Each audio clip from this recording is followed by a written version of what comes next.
we bear, all because we do not carry everything to God in prayer, and perhaps in asking God for help, He leads us to ask people who we can assist. What situations, challenge that you can bring to God in prayer?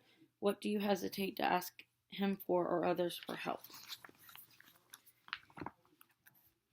And in the 60 Days of Prophecy, we are on day 5. God's guaranteed protection, prophetic connection. I say then, has God cast away His people? Certainly not. For I am an Israelite of the seed of Abraham, of the tribe of Benjamin. God has not cast away His people whom He foreknew. Romans 11:1-2. God chose the Jewish people as His own and promised to bless them.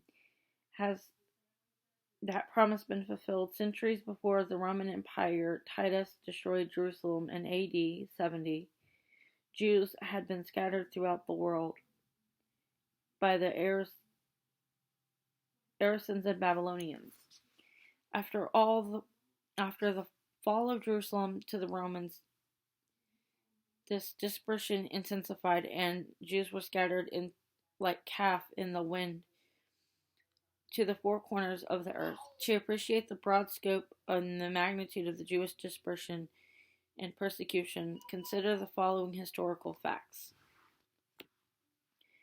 Before and during World War II, Jews throughout Europe were targeted of merciless state-sponsored persecution. In 1993, 9 million Jews lived in 21 European countries. By 1945, 2 of the 3 European Jews had been murdered. Yet the Jewish people were not snuffed out entirely, as always a remnant remained.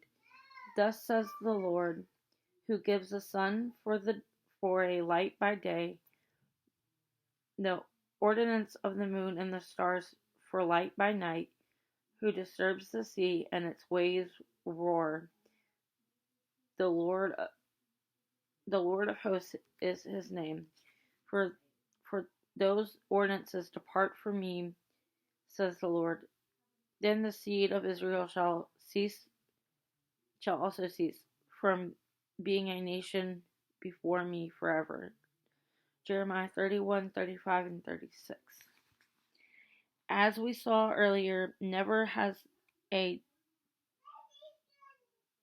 decimated ancient people managed to retain their individual identity through almost 20 centuries and reestablish their nation in their original homeland. The event was specifically prophesied, and it happened exactly as foretold. It was clearly a miraculous act of God. Yet yes, God chose the Jews. He signaled them out to be recipients of His great and unique covenant blessings. But the greater the blessing, the greater the burden they bore for failing God. So the question is, was it worth it? It may seem that the sufferings of the Jewish people outstripped their blessings, but that's because the fullness of their inheritance is yet to come. It is awaiting its hour. In other words, if you think that the Jews have not been sufficiently blessed, just wait, you haven't seen anything yet. God promised its fullness is yet to be kept. Remember, despite the evil that appears to be multiplying all around us, God's purpose will stand. He is the rock when all other ground is shifting sand. Have a great day.